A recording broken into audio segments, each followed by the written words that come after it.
dan berbagi banyak cerita. Ya, pernah sih melamar pekerjaan, tapi nggak ada hasilnya. Hingga akhirnya Silakan Mas. Ya, aja, Mas. sebagai generasi milenial, aku selalu ingin mencoba sesuatu yang baru. Positive thinking, terus berusaha menjadi yang terbaik, karena kita, generasi milenial, bisa jadi pengusaha. Maxindo, mesinnya pengusaha sukses. وقل رب زدني علما.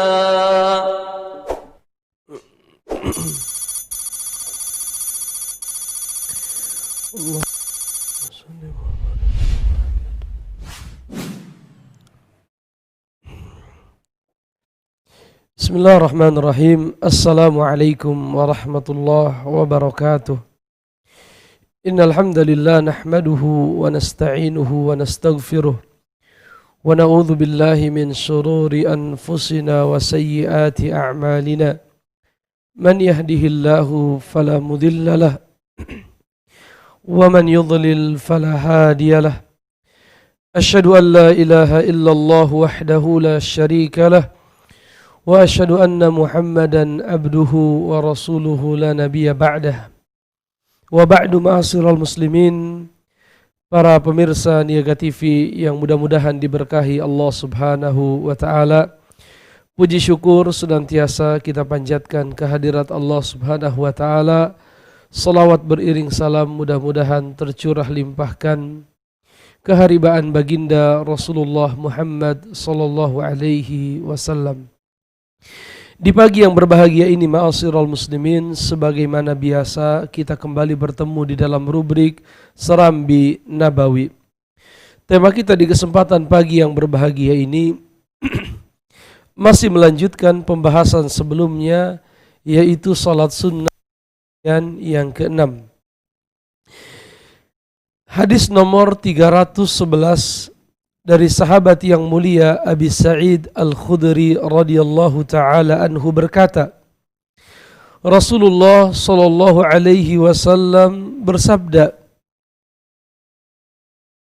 witir, siapa yang tertidur sehingga dia belum mengerjakan salat witir, au nasiyahu falyusalli idza asbaha, atau barang siapa yang lupa mengerjakan salat witir, maka salatlah di waktu pagi, au zakar, atau salatlah ketika dia ingat.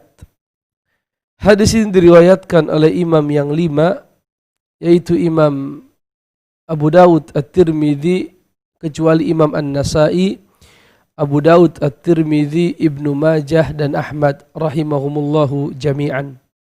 Hadis ini dihukumi oleh para ulama sebagai hadis yang sahih. Jadi Nabi bersabda, barang siapa yang tertidur dari mengerjakan salat witir, atau barang siapa lupa mengerjakan salat witir, salat witirlah di pagi hari saat dia, artinya dia ingat belum mengerjakan salat witir. Ada beberapa pelajaran yang bisa kita ambil dari hadis yang mulia ini.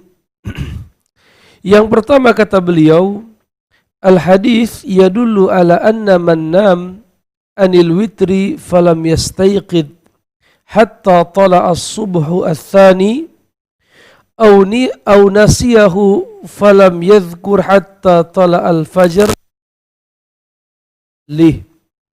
Hadis ini memberikan kita pelajaran bahwa siapa yang tertidur sampai datangnya fajar yang kedua, fajar kedua maksudnya waktu sholat subuh, atau siapa yang lupa mengerjakan sholat witir dan baru ingat di pagi hari, maka Rasulullah SAW memerintahkan orang tersebut untuk mengqadha sholat witir, artinya mengganti sholat witir yang tertinggal dikarenakan tidur atau dikarenakan lupa.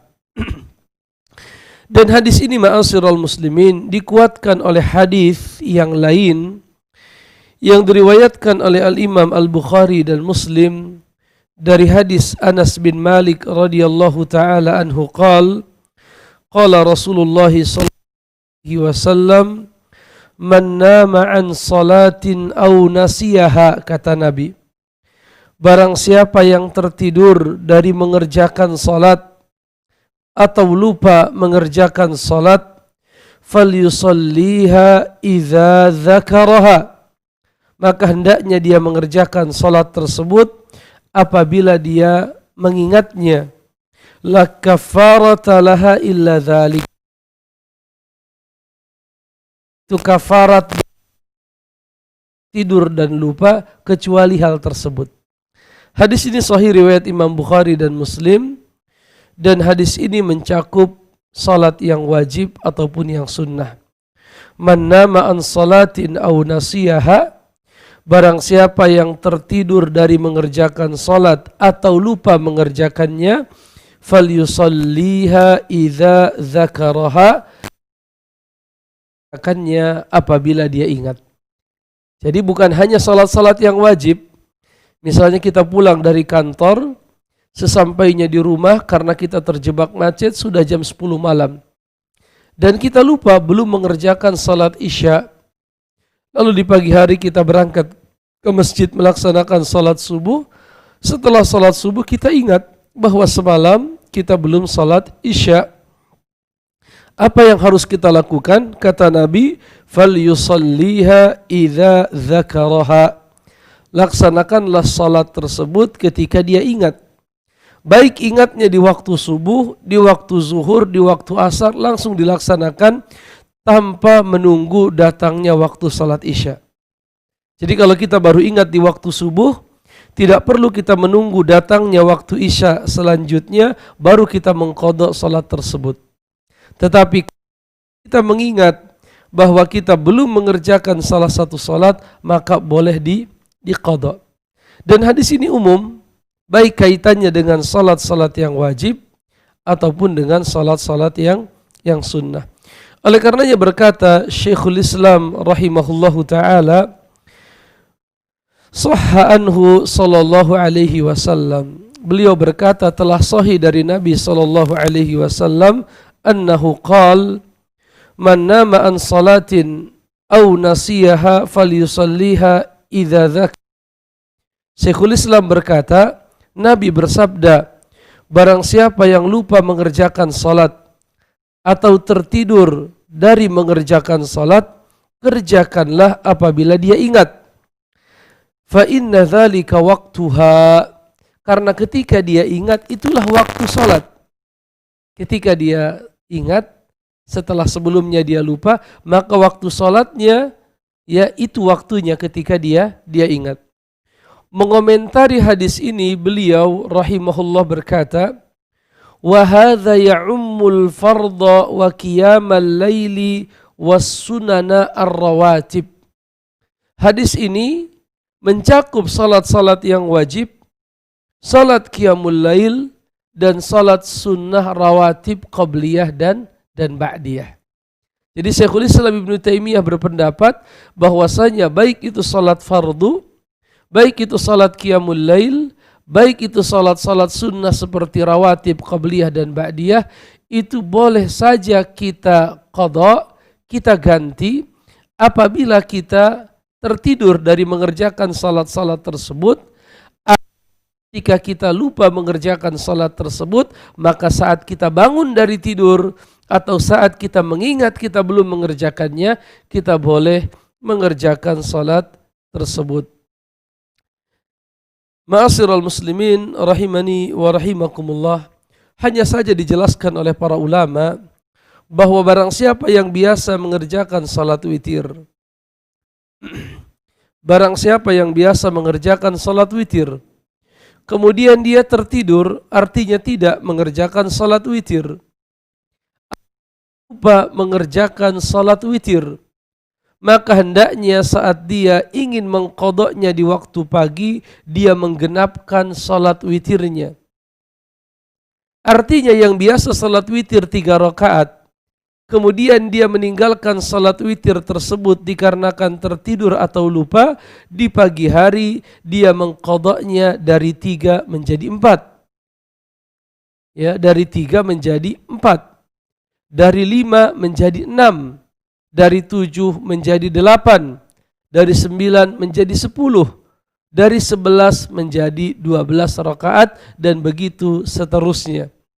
Hal ini ma'asyiral muslimin berdasarkan hadis riwayat Imam Muslim dari ibunda kita Aisyah radhiyallahu taala anha berkata, "Kana Rasulullah sallallahu alaihi wasallam idza ghalabahu naumun aw waja'un an salatil lail shalla minan nahar 12 rak'ah."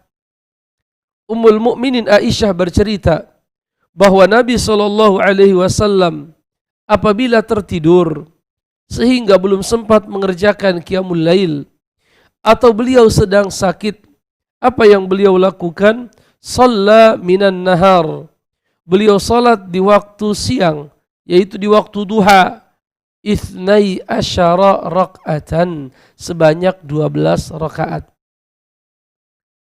12 rakaat, sedangkan qiyamul lail Nabi 11 rakaat. Kenapa? Digenapkan. Ya, digenapkan menjadi 12 karena salat di siang hari genap. Ya, salat di siang hari itu genap dan ditutup dengan witir, yaitu maghrib. Salat di malam hari genap.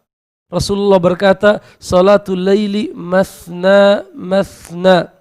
Salat malam itu 2 rakaat, 2 rakaat. Kemudian kita tutup dengan yang ganjil, apa itu? Witir. Begitupun salat di siang hari, ya, subuh 2. Ya, ini menjelang datangnya waktu pagi. Subuh 2, zuhur 2, asar 2, ini genap semua. Ditutup dengan maghrib 3, witir. Ya, begitupun salat malam 2, 2, 2, 2 sampai 8 atau sampai 10, ya, ditutup dengan apa? Dengan witir, dengan ganjil. Jadi yang genap ditutup dengan yang ganjil. Nah, kalau seandainya kita biasa mengerjakan qiyamul lail, misalnya Nabi biasa 11 rakaat, lalu beliau lupa mengerjakannya karena tertidur atau karena sakit, apa yang dilakukan oleh Nabi sallallahu alaihi wasallam? Shalla minan nahari 12 rakaah. Maka Nabi mengerjakan salat di waktu siang sebanyak 12 rakaat. Hadis ini sahih riwayat Imam Muslim, At-Tirmidzi, An-Nasa'i, Abu Dawud dan Ahmad rahimahumullahu jami'an. Itu hadis nomor 311. Kita memasuki hadis nomor 312 dari hadis Jabir radhiyallahu taala anhu berkata, Rasulullah alaihi salatu wassalam bersabda, "Man khafa alla yaquma min akhiril lail falyutir awwalah." Barang siapa takut tidak bisa bangun di akhir malam, maka kerjakanlah salat witir di awal malam. Ini berulang-ulang kita membaca witir, witir, witir. Ini menunjukkan apa? Urgensi, pentingnya seorang muslim mengerjakan salat witir. Man khafa alla yakuma min akhiril lail, kata Nabi. Barang siapa yang khawatir tidak bisa bangun di akhir malam, falyutir awwalah, maka hendaknya dia mengerjakan witir di awal malam, yaitu sebelum dia tidur. Wa man tami'a an yakuma akhirah, dan siapa yang ingin bangun di akhir malam, falyutir akhiral lail, maka hendaknya dia witir di akhir malam. Karena memang witir adalah penutup salat-salat malam. Jadi salat malam itu rangkaiannya ditutup dengan salat witir. Fa inna salata akhiril laili mashhud. Karena sesungguhnya salat di akhir malam itu disaksikan oleh para malaikat. Wa dzalika afdal, dan salat di akhir malam adalah lebih utama daripada salat di awal malam. Ma'asyiral muslimin, hadis ini menunjukkan kepada kita salat witir boleh dikerjakan di awal ataupun di akhir malam. Begitupun yang utama adalah dikerjakan di akhir malam. Jadi salat witir yang utama dikerjakan di akhir malam. Khususnya adalah sepertiga malam yang terakhir. Hal ini ma'asyiral muslimin berdasarkan hadis yang diriwayatkan oleh Al-Imam Al-Bukhari dan Muslim bahwa Nabi SAW pernah bersabda, "Yanzilu Rabbuna ila samai dunya kulla laylah." Rabb kita turun ke langit dunia itu setiap malam. Hina yabqa thuluthul laylil akhir, yaitu di sepertiga malam yang terakhir. Jadi sepertiga malam yang terakhir Allah turun ke langit dunia. Fayaqul, kemudian Allah berfirman kepada manusia, "Man yad'uni fa'astajibulah." Adakah orang yang berdoa kepadaku hingga aku kabulkan doa-doanya? "Wa man yas'aluni fa'u'tiyah." Adakah yang meminta di malam hari ini sehingga aku berikan untuknya? "Man yastaghfiruni fa'aghfirulah." Apakah ada yang memintakan ampun kepadaku sehingga aku ampuni dosa-dosa orang tersebut. Dan ini pun dikuatkan dengan firman Allah Subhanahu wa taala di dalam Al-Qur'an surat Al-Muzammil ayat yang ke-6. Allah katakan, "Inna nasyi'atal laili hiya ashaddu wat'a wa aqwamu qila." Sesungguhnya salat di malam hari itu, ya, di sepertiga malam yang terakhir, asyaddu wat'a, lebih kuat memberikan pengaruh kepada hati. Jadi hati kita hidup dengan kita senantiasa salat malam. Wa aqwamu qila, dan bacaan-bacaan di dalamnya lebih berkesan. Karena kita bisa tadabbur, jauh dari segala hiruk pikuk kesibukan dunia. Ma'asyiral muslimin rahimani wa rahimakumullah, hadis ini pun menunjukkan kepada kita bahwa barang siapa yang khawatir tidak bisa bangun di akhir malam, boleh dia salat witir di awal malam. Dan hal ini dikuatkan dengan hadis riwayat Imam Bukhari dan Muslim dari hadis yang berasal dari sahabat mulia Abi Hurairah radhiyallahu taala an, bahwasanya beliau berkata, "Ausani khalili Rasulullah bi thalath." Kekasihku Rasulullah berwasiat atasku dengan 3 perkara. Salah satu yang beliau wasiatkan kepada Abu Hurairah adalah hendaknya senantiasa melaksanakan salat witir sebelum tidur. Jadi bagi yang tidak yakin akan bangun di akhir malam, hendaknya dia salat witir di awal malam.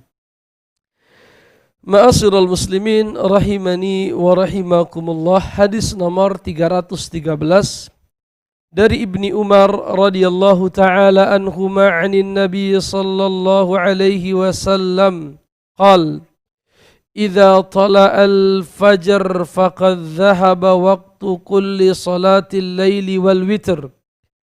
Apabila telah terbit fajar, maka telah habislah waktu salat malam dan salat witir.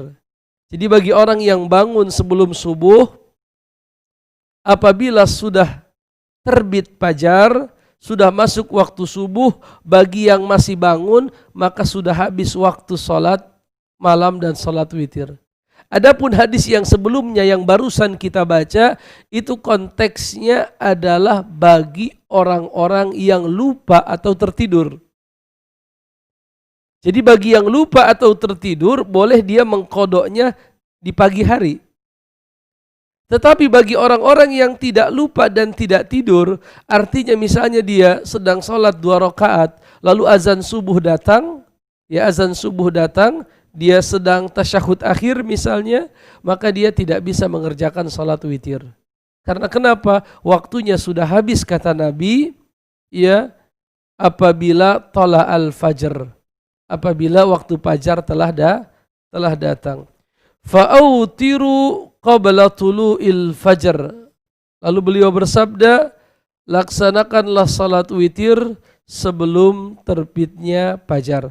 Hadis ini riwayat Imam At-Tirmidzi dan hadis ini adalah hadis yang sahih. Kemudian ma'asyiral muslimin, kita memasuki pembahasan yang lain, yaitu terkait dengan salat duha. Terkait dengan salat duha. Tentunya kita sering mendengar kata salat duha. Apa dan bagaimana salat duha? Mari kita baca hadis-hadis Nabi sallallahu alaihi wasallam. Hadis yang pertama dari Aisyah radhiyallahu taala anha berkata, "Kana Rasulullah sallallahu alaihi wasallam yusalli ad-duha arba'an wa yazidu ma syaa Allah." Rawahu Muslim. Rasulullah melaksanakan salat duha 4 rakaat. Jadi kata Ummul Mukminin Aisyah, Rasulullah mengerjakan salat duha wa yazidu ma syaa Allah, dan beliau menambahkannya sesuai yang Allah kehendaki. Artinya kadang 4 rakaat, kadang lebih dari itu. Ya, bahkan dalam riwayat disebutkan hanya 2 rakaat. Jadi paling minimal 2 rakaat. Itu riwayat yang disebutkan pernah dilakukan oleh Nabi, paling minimal 2 rakaat, dan paling maksimal salat duha yang pernah dikerjakan oleh Nabi adalah 12 rakaat. Sebagian pendapat mengatakan 8 rakaat. Tapi ternyata ada riwayat yang mengatakan apa? Bukan 8 tapi 12 rakaat. Ya, hadis ini menunjukkan bahwa Nabi pernah mengerjakan salat duha. Dan bahwa Nabi mengerjakannya sebanyak berapa? 4 rakaat sallallahu alaihi wasallam. Begitupun dalam riwayat yang lain, Aisyah radhiyallahu taala anha ditanya, "Hal kana Rasulullah sallallahu alaihi wasallam yusalli duha?" Beliau ditanya apakah Rasul biasa melaksanakan salat duha? Maka Aisyah berkata, tidak, kecuali kalau beliau pulang dari safar. Pulang dari safar. Seolah-olah hadis yang kedua ini menjelaskan hadis yang pertama, bahwa di antara kebiasaan Nabi adalah setelah pulang safar beliau salat duha. Ya, dan sebelumnya sudah kita baca tadi hadis Abu Hurairah, ya, riwayat Imam Bukhari dan Muslim. Rasulullah berwasiat 3 hal, yaitu salat witir, salat duha, dan puasa ayyamul bid. Riwayat yang selanjutnya, ma'asyiral muslimin rahimani wa rahimakumullah. Sebelum kita membaca riwayat, ada perkataan dari Al-Imam An-Nawawi rahimahullah berkata, wa kaunu sunnatad duha sunnatun huwa madhhabu jumhurus salaf wa qaulul fuqaha'il mutaakhirin. Dan bahwasanya salat duha itu adalah sunnah, ini adalah madhab jumhur ulama, jumhur salaf, dan itu adalah perkataan fuqaha al-mutaakhirin. Jadi mayoritas para fuqaha ahli fikih mutaakhirin yang datang belakangan mengatakan salat duha adalah sunnah. Karena ada riwayat yang sahih, ma'asyiral muslimin, riwayat Imam Muslim dari Abi Dzar radhiyallahu taala an, ya, Rasulullah berkata bahwa tubuh manusia ini memiliki persendian. Ya, memiliki persendian, banyak persendian kita. Lipatan-lipatannya banyak sekali. Dalam riwayat ada 360 sekian lipatan di dalam tubuh kita. Dan ini semua harus diberikan sedekah. Tasbih itu adalah sedekah, takbir adalah sedekah, tahlil adalah sedekah, tahmid adalah sedekah. Kemudian Nabi bersabda, wa yujzi'u an dzalika rak'atani yarka'uhuma ahadukum minad duha. Dan sedekah itu bisa terlunasi dengan 2 rakaat di waktu duha.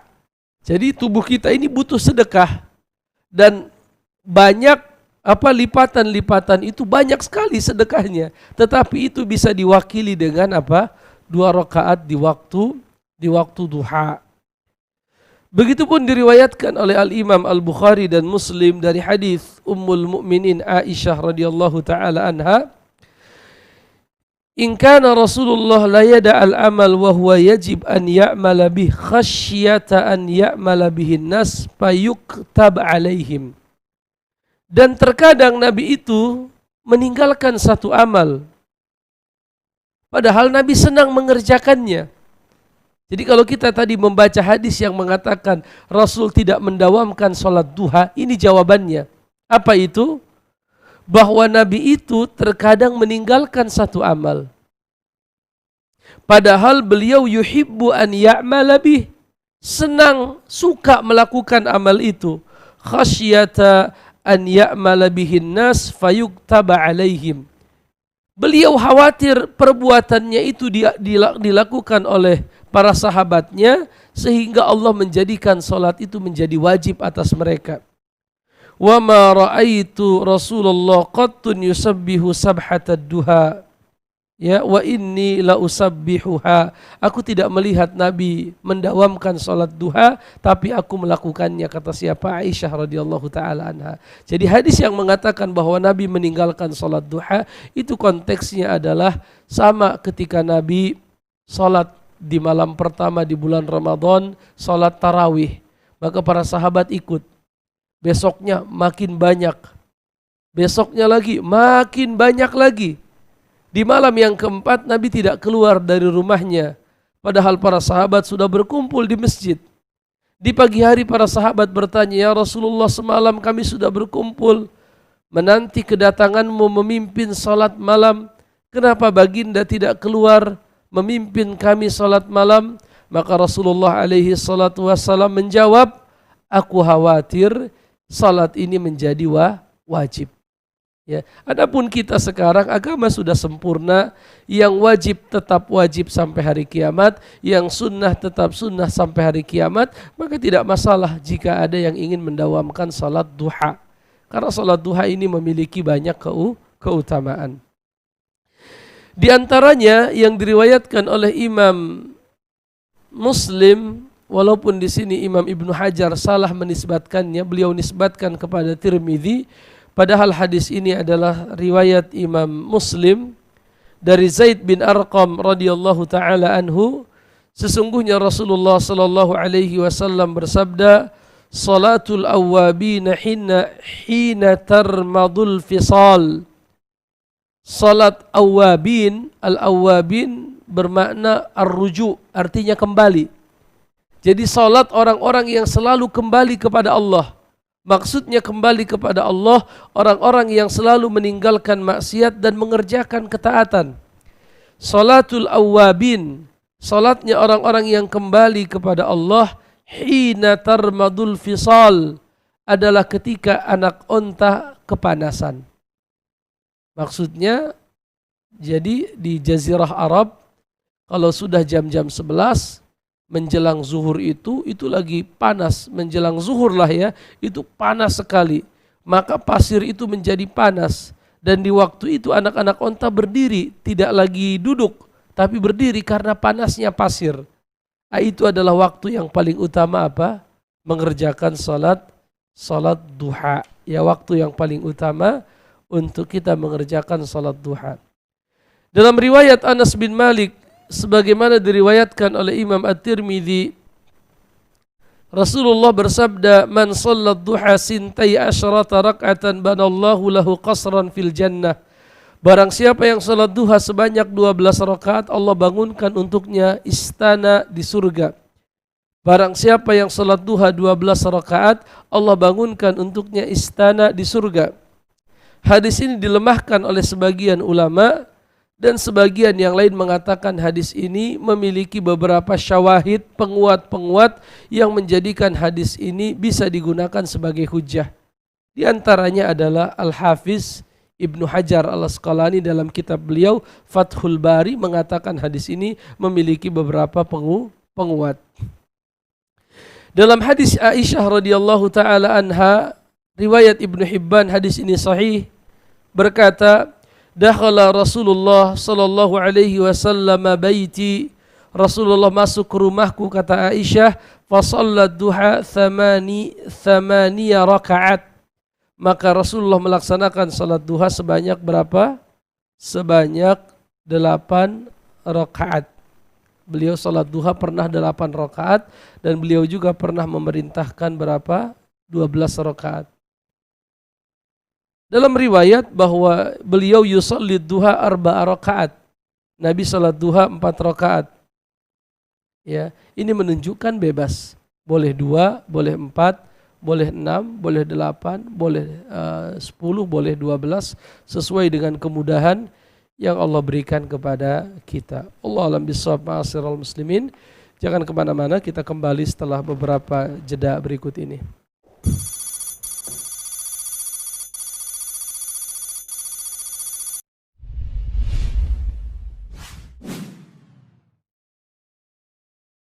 Investasikan usaha Anda secara cermat dan menguntungkan bersama Maxindo. Untuk kebutuhan sajian aneka kuliner panggangan seperti ayam panggang, daging bebek, dan aneka daging panggang lainnya, gunakan mesin gas roti series pemanggang ayam vertikal tipe MKS GRS 88 Maxindo. Fitur terbaik di kelasnya, berbahan bakar gas LPG, desain mesin dari bahan stainless steel dan mild steel berkualitas. Dilengkapi dengan gantungan pada tray sehingga membuat proses memasak menjadi lebih mudah. Dilengkapi dengan fitur pemutar tray sehingga membuat daging yang dipanggang akan matang secara merata. Kapasitas hingga 12 ayam utuh yang bisa dipanggang sekaligus. Menggunakan etalase kaca dari material tempered glass yang tahan panas. Tingkat kematangan ayam dapat lebih mudah diamati. Proses pemanggangan akan lebih mudah, lebih cepat dibanding menggunakan oven pemanggang biasa. Mudah untuk perawatan dan pembersihannya. Dapatkan produk ini di toko mesin Maxindo terdekat di kota-kota Anda. Kunjungi situs kami di www.maxindo.com. Maxindo, mesinnya pengusaha sukses. Mesin pemanggang multiguna Electric Grill ARD GRL77 Maxindo. Kini Anda bisa menyajikan aneka olahan makanan dengan cara dipanggang seperti ayam panggang, daging sapi, menggoreng telur, crepes, dan aneka makanan lainnya dengan cara yang lebih mudah, efisien, dan hemat tenaga. Dengan fitur 5-in-1, mesin ini terbuat dari material top quality yang food grade, mudah dioperasikan dengan 5 fitur plate untuk memasak. Piring panggangan, piring batu, piring datar untuk membuat hot cake dan crepes, plate dengan cetakan kecil untuk membuat pancake atau menggoreng telur, dan kuali kecil yang dilengkapi handle pengaman untuk memasak aneka makanan lainnya. Konsumsi listrik lebih hemat, sangat cocok pada penggunaan di rumah tangga Anda, portable dan mudah juga untuk dibersihkan. Dapatkan produk ini di toko mesin Maxindo terdekat di kota-kota Anda. Kunjungi situs kami di www.maxindo.com. Maxindo, mesinnya pengusaha sukses. Ingin usaha kentang goreng French fries atau untuk membantu produksi kentang goreng dalam usaha restoran Anda? Mesin perajang keripik kentang dan French fries Maxindo tipe MKS KRP 650 dengan teknologi terbaru untuk merajang kentang menjadi bentuk chips dan French fries. Part mesin terbuat dari bahan full stainless steel berkualitas. Pisau perajang dengan tingkat presisi tinggi membuat proses perajangan lebih efektif dan cepat. Kapasitas produksi hingga 600 kilo per jam secara kontinu. Ketebalan irisan dapat diatur ukuran 5 hingga 18 mm. Hemat tenaga, hasil perajangan akan langsung keluar dalam hitungan detik. Perajang dapat bekerja dengan sistem 2 arah, investasi usaha yang menguntungkan. Dapatkan produk ini di toko mesin Maxindo terdekat di kota-kota Anda. Kunjungi situs kami di www.maxindo.com. Maxindo, mesinnya pengusaha sukses.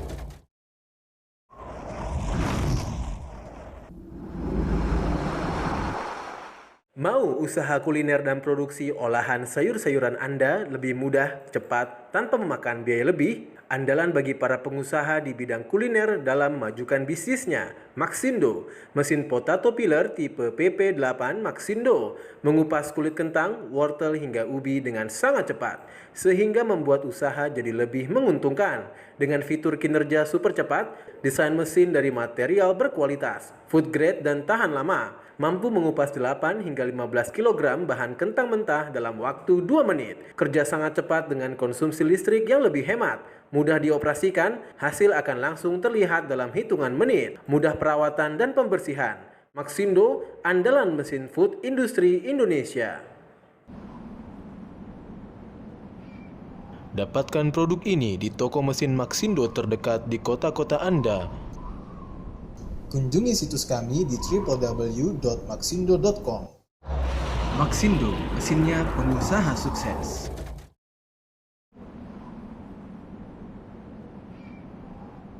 Anda membutuhkan mesin yang hemat, namun bekerja maksimal dalam memproses mencacah aneka daging dan bumbu secara mudah? Maxindo punya jawabannya. Dalam berbagai kapasitas produksi, mesin pencacah daging dan bumbu chopper tipe MKS BLD 1,5L kapasitas 1,5 liter, MKS BLD 3L kapasitas 3 liter, dan tipe MKS BLD 6L kapasitas 6 liter. Memudahkan Anda untuk menghaluskan aneka bahan makanan dan bumbu-bumbuan untuk kebutuhan memasak di rumah tangga atau dapur usaha skala kecil. Material berkualitas dan elegan, kinerja cepat dan maksimal dengan konsumsi listrik yang hemat. Menggunakan teknologi mata pisau yang presisi sehingga membuat hasil lebih halus. Interior bowl yang higienis, model minimalis sangat mudah untuk dipindah tempatkan. Mudah juga untuk dibersihkan. Dapatkan produk ini di toko mesin Maxindo terdekat di kota-kota Anda. Kunjungi situs kami di www.maxindo.com. Maxindo, mesinnya pengusaha sukses. وقل رب زدني علما.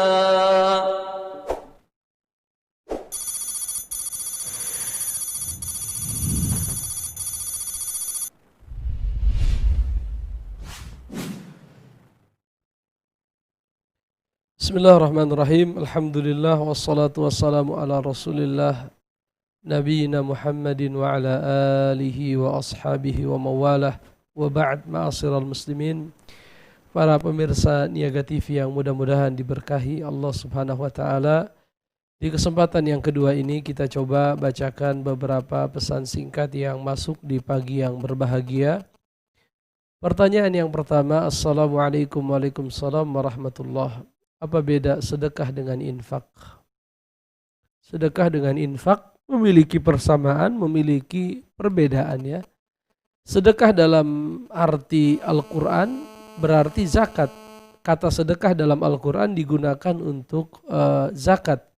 Di surat At-Taubah Allah berfirman, innamas sadaqatu lil fuqara'i wal masakin wal amilina 'alaiha wal muallafati qulubuhum dan lain sebagainya sampai akhir. Allah berfirman, sesungguhnya sedekah itu adalah untuk orang-orang fakir, orang miskin, orang yang dilembutkan hatinya sampai akhir. Artinya sedekah terkadang diartikan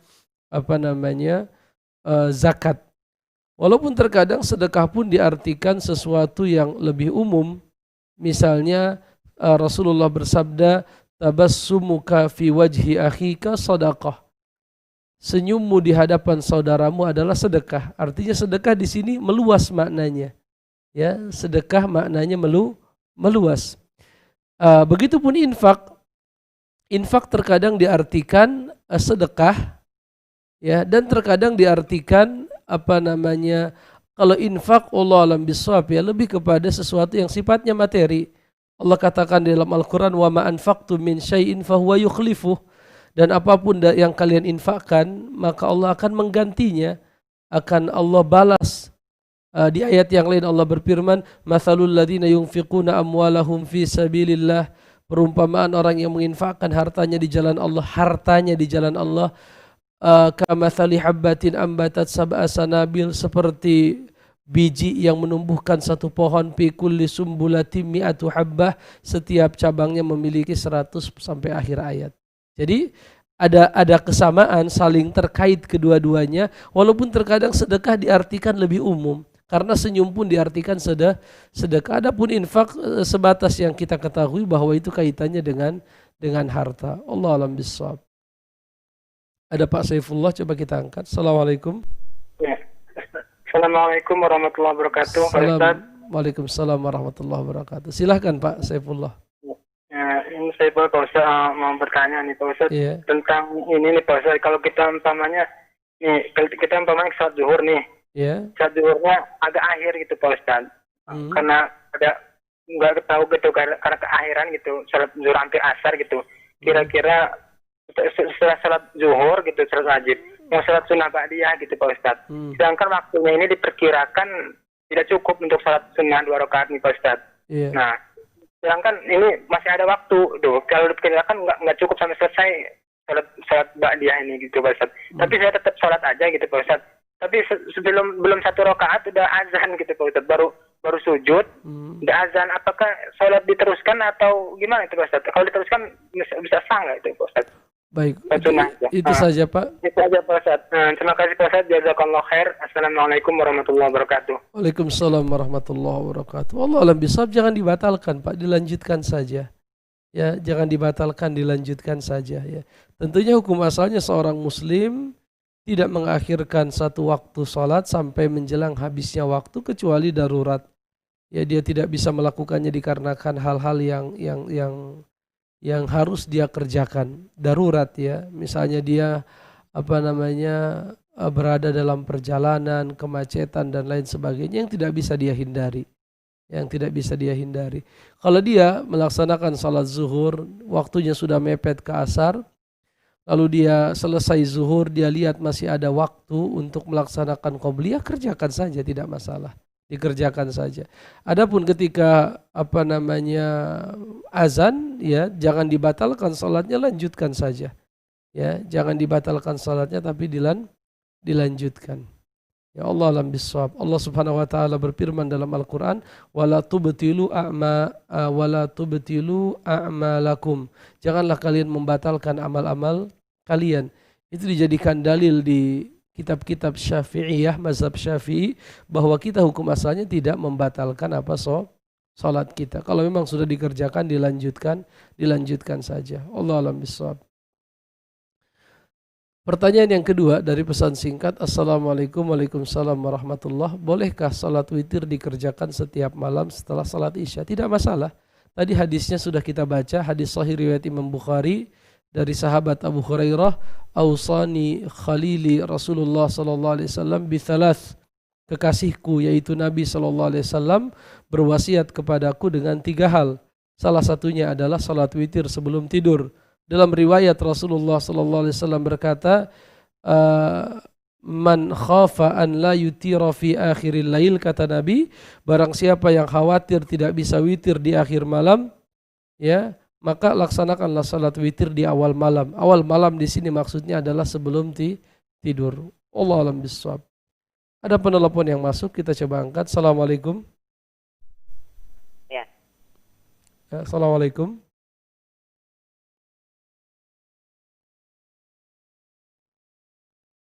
Halo, Assalamualaikum. Waalaikumsalam warahmatullahi wabarakatuh. Silahkan Ibu. Ustadz, yang saya ingin tanyakan, ketika kita dalam perjalanan, halo? Iya. Ketika dalam perjalanan, Iya. Bukan safar Ustadz, qadarullah terjadi hujan yang sangat lebat, karena kami naik motor, lalu kami pakai jas hujan cuman tetap basah kuyup. Beberapa saat kemudian azan maghrib dikumandangkan. Baik. Nah, kami tidak mungkin dengan basah kuyup ini mampir ke masjid. Baik. Sampai ke rumah sudah saatnya sholat isya. Baik. Nah, bagaimana sholat maghribnya Ustaz yang belum dikerjakan? Baik, barakallahu fikum. Assalamualaikum warahmatullahi wabarakatuh. Waalaikumsalam warahmatullahi wabarakatuh. Allah alam bisawab. Dalam kondisi tersebut, apabila ibu sampai di rumah, ibu ganti pakaian, bersihkan diri kita, kita bersuci. Setelah itu salat maghrib dulu 3 rakaat. Salat maghrib dulu 3 rakaat. Ya, karena sudah habis waktu berarti kita mengqadha, ya mengqadha salat maghrib. Lalu setelah kita selesai salat maghrib, barulah kita salat isya. Walaupun sebagian ulama mengartikan ini adalah jamak, bisa juga diartikan jamak. Karena jamak itu lebih luas hukumnya daripada qasar. Kalau qasar itu hanya terkait dengan safar. Adapun jamak dia terkait dengan sakit, terkait juga dengan safar, terkait dengan cuaca panas, sangat panas, dingin, sangat dingin, hujan lebat, banjir, peperangan. Nabi pernah menjamak 3 salat di waktu maghrib dalam peristiwa perang Khandaq. Artinya ibu kerjakan saja di waktu Isya, maghrib dulu 3 rakaat, selesai maghrib 3 rakaat, barulah ibu sambung mengerjakan salat Isya. Ya, agar kita tetap menjaga tartib urutan dari salat yang telah ditentukan oleh Allah Subhanahu wa taala. Jadi silakan dikerjakan saja walaupun sudah masuk waktu salat Isya, yaitu 3 rakaat maghrib, salam, baru disambung dengan salat Isya. Allahu a'lam bishawab. Pertanyaan ketiga dari pesan singkat. Assalamualaikum. Waalaikumsalam warahmatullahi. Hamba Allah dari Padang, Sumatera Barat. Saya ada menyimpan emas yang bukan berupa perhiasan. Emas itu saya simpan untuk biaya menunaikan ibadah haji bersama suami. Apakah emas itu harus dizakatkan juga? Emas yang saya simpan itu seberat 50. Mohon penjelasannya. Wallahu a'lam bishawab ya. Kalau itu berupa tabungan ya, berupa tabungan yang belum kita bayarkan ke bank yang ditunjuk oleh pemerintah untuk menghimpun dana calon-calon jemaah haji, artinya masih kita pegang harta itu ya, maka Allah alam bishawab hukum asalnya ada zakat. Apabila nanti nilai emas itu jumlah emas itu sudah 80 gram, 85 gram, atau nilainya kalau disatukan dengan uang yang kita miliki berupa deposito itu sudah lebih dari jumlah jumlah zakat nisab, maka wajib zakat. Sudah wajib zakat. Terkecuali kalau kita zakatnya tentunya 2,5% dengan syarat sampai nisab dan sudah 1 tahun, yaitu haul. Lain cerita kalau kita sudah bayarkan itu ke bank. Artinya ongkosnya sudah kita bayar, biasanya kan senilai 25 juta. Kita bayar ke bank, ini uangnya 25 juta. Artinya sudah kita tidak pegang lagi, itu sudah biaya DP ya, biaya awal untuk melaksanakan ibadah haji. Maka tidak ada kewajiban kita menzakatkannya. Tetapi kalau itu masih di tangan kita, Allah alam bishawab, hukum asalnya ada zakat di situ. Allah alam bishawab. Ada Bapak Sahrul di Padang, coba kita angkat. Assalamualaikum. Waalaikumsalam. Silahkan Bapak. Ustaz, saya mau nanya ini masalah niat sholat Ustaz. Baik. Mungkin lain dari tema ya. Ya. Baik. Silahkan Pak. Ustaz, Ya. ini masalah niat sholat. Kan kita kalau niat sholat ini kalau diucapkan dalam hati kan tidak boleh, atau kita misalnya usolli fardu subuhi misalnya kan, Iya. nggak boleh. Jadi niatnya yang benarnya gimana Ustaz caranya? Baik. Itu saja Pak. Iya. Baik. Itu aja. Baik. Baik, barakallahu fikum dari Bapak di Padang ya. Allah alam bishawab ya. Para ulama menjelaskan bahwasanya baik ulama semua sepakat secara umum mengatakan bahwa an-niyatu mahalluha fil qalb. Niat itu tempatnya di hati. Jadi mereka tidak berdebat, para ulama fikih tidak berdebat bahwa niat itu tempatnya di hati. Perdebatan mereka adalah boleh atau tidak dikuatkan dengan lisan. Ini perlu kita garis bawahi. Jadi para ulama-ulama fikih mengatakan niat itu betul asalnya di hati. An-niyatu mahalluha fil qalb. Niat tempatnya di hati. Seandainya seorang muslim mencukupkan dengan apa yang ada di hatinya, itu sah. Ya, kalau kita baca dalam kitab-kitab Syafi'iyah misalnya dalam kitab Kifayatul Akhyar disebutkan sah. Seandainya kita hanya meniatkan di dalam hati tanpa melafazkannya di lisan, sah menurut mazhab Syafi'i. Dan itulah pendapat yang paling kuat bahwa niat itu hukum asalnya tidak dilafazkan, tetapi kita hadirkan di hati. Bagaimana cara dihadirkannya? Tentunya tidak bisa digambarkan. Ya, lagi-lagi harus kita gambarkan dengan lisan. Ya, kita niatkan di hati misalnya, ya Allah saya niat salat maghrib, begitu. Ya Allah, saya niat salat maghrib, tapi tidak bergerak lisan kita, tetapi ada di hati kita. Ya, saya niat salat maghrib, ya, berjamaah misalnya, ya, saya niat salat maghrib. Jadi niat itu di dalam hati. Saya berniat salat isya, saya berniat mengqadha maghrib. Kalau misalnya sudah habis waktunya, saya niat mengqadha salat isya. Kalau kita lupa mengerjakannya, baru kita ingat di waktu subuh. Ya, saya niat misalnya salat sunnah untuk membedakan dengan salat yang wajib. Karena di antara fungsi dari niat itu adalah membedakan antara yang wajib dengan yang sunnah, yang mubah dengan yang wajib dan yang sunnah, itu dengan niat, ya. Dan niat itu dihadirkan di hati, ya. Tekad yang ada di hati, ya, an-niyatu al-qasd, yaitu maksud untuk mengerjakan sesuatu. Tekad yang berubah menjadi maksud untuk mengerjakan sesuatu. Jadi kita hadapkan wajah kita ke kiblat. Ketika kita angkat tangan kita Allahu Akbar seperti ini, di hati kita hadir niat bahwa kita ingin salat maghrib atau zuhur atau asar atau yang lain, salat-salat yang lainnya. Allah alam bissawab.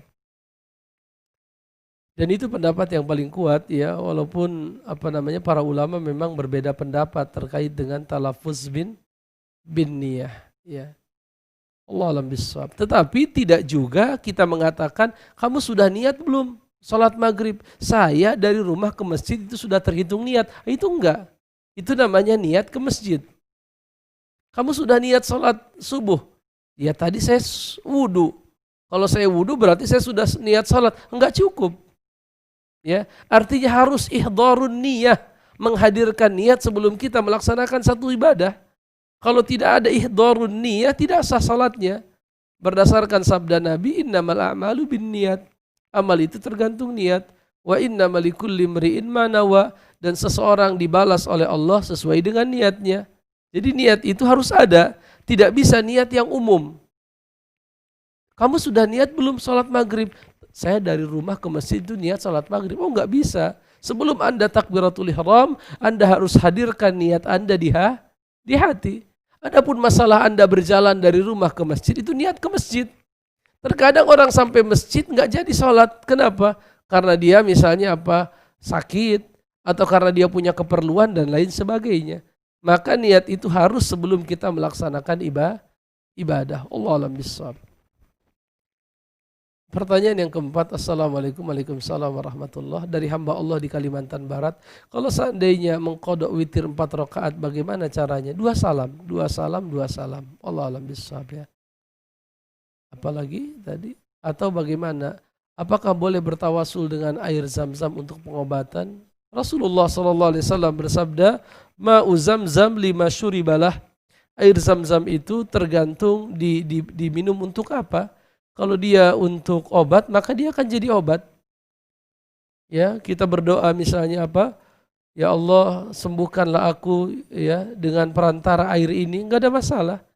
Ya, jadikanlah air ini air yang menyembuhkan badanku.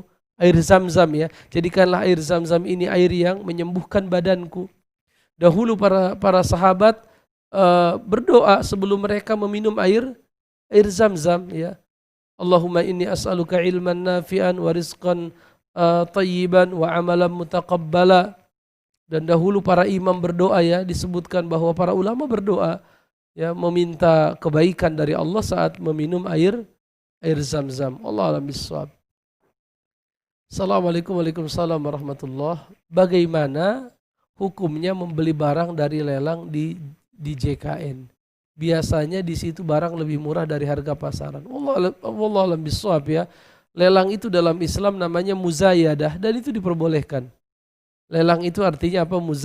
Muzayadah, dan muzayadah dalam Islam diperbolehkan. Ya, selama tidak ada sifat-sifat yang haram di dalamnya. Misalnya barangnya, zatnya haram, atau ada hal-hal yang haram. Selama tidak ada sifat-sifat yang haram, lelang dalam Islam boleh.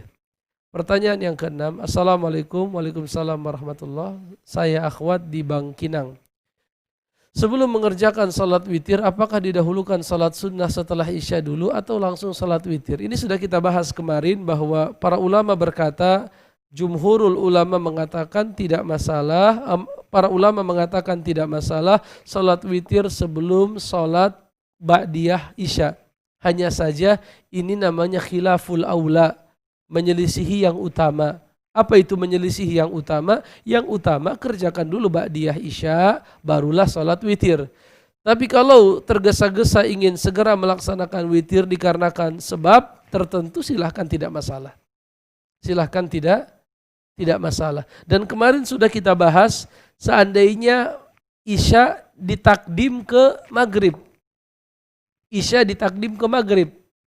Misalnya hujan deras atau ada sebab-sebab tertentu, isya ditarik ke maghrib, dijamak ke maghrib. Apakah sudah boleh salat witir? Jumhurul ulama, Maliki, Syafi'i, Hambali mengatakan boleh. Yang enggak boleh adalah mazhab Abu Hanifah, karena beliau berpendapat witir itu disyaratkan harus apa? Harus hilang warna merah di ufuk sebelah barat. Artinya harus masuk waktu isya dulu. Itu menurut pendapat Imam Abu Hanifah. Tapi pendapat yang kuat adalah pendapat mayoritas para ulama. Apakah ada doa yang dianjurkan setelah salat witir? Saya tidak tahu. Saya tidak tahu ada doa tertentu yang dianjurkan setelah salat witir. Allah alam bissawab. Baik. Apakah masih ada penelepon yang masuk? Coba kita angkat. Assalamualaikum. Iya, silakan Ibu. Ya. Halo. Iya, halo. Assalamualaikum. Waalaikumsalam. Silakan Ibu. Iya. Assalamualaikum Ustaz. Waalaikumsalam warahmatullahi wabarakatuh. Begini Ustaz, apakah salat tarawih yang 23 rakaat itu tidak pernah dilaksanakan Nabi? Baik, itu saja Ibu. Iya, Assalamualaikum. Waalaikumsalam warahmatullahi wabarakatuh.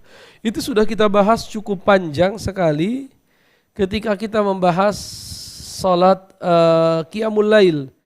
Salat Qiyamul Lail Nabi SAW, bahwasanya Ummul Mukminin Aisyah radhiyallahu taala anha mengatakan bahwasanya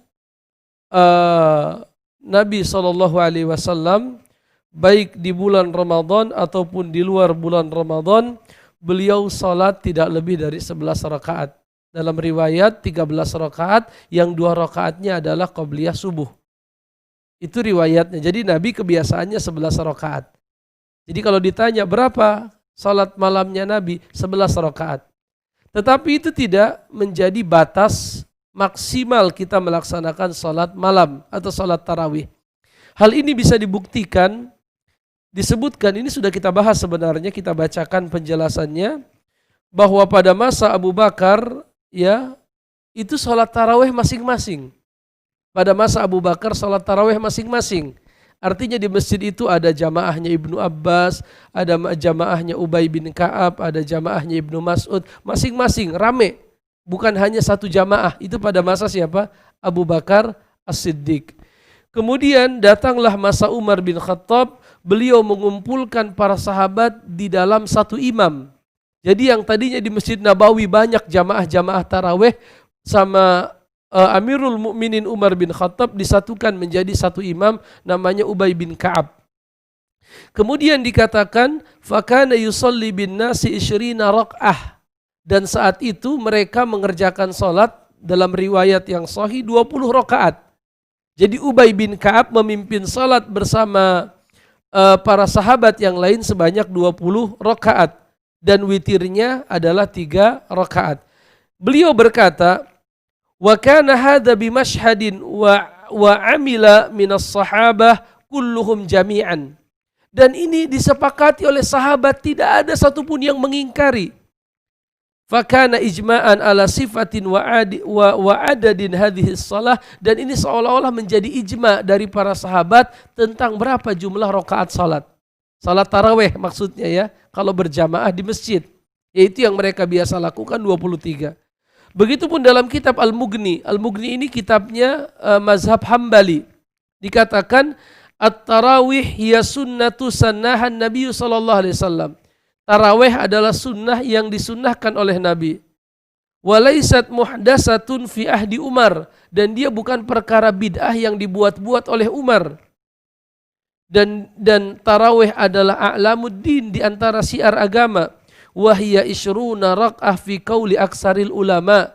Salat tarawih itu 20 rakaat menurut pendapat yang paling banyak dipilih oleh para ulama. Jadi mayoritas para ulama mengatakan 20 rakaat plus witir 3 rakaat. Syekhul Islam Ibnu Taimiyah berusaha mengkompromikan riwayat 11 dengan riwayat 23. Apa kata Syekhul Islam? Ya, kata beliau, Inna nafsa qiyam Ramadan lam yu'aqqad fihi Nabi. Nabi tidak pernah menentukan berapa rakaat kita qiyamul lail. Yang biasa beliau lakukan tidak lebih dari 13 rakaat. 11 rakaatnya tahajud dan witir, 2 rakaatnya salat sebelum subuh 2 rakaat. Tetapi beliau memanjangkan rakaat. Jadi beliau salatnya cuma 11 tapi rakaatnya panjang. Falamma jama'ahum Umar radhiyallahu ta'alaan, maka tatkala Umar mengumpulkan sahabat salat di belakang Ubay bin Ka'ab, maka Ubay bin Ka'ab salat bersama mereka 20 rakaat, witir 3 rakaat, dan dengan cara yukhaffiful qira'ata biqadri ma zada minar rakaat, yaitu dengan cara meringankan, memendekkan bacaannya. Jadi kata Ibnu Taimiyah rahimahullahu ta'ala, kalau mau sholat 11 rakaat, dipanjangkan bacaan-bacaannya.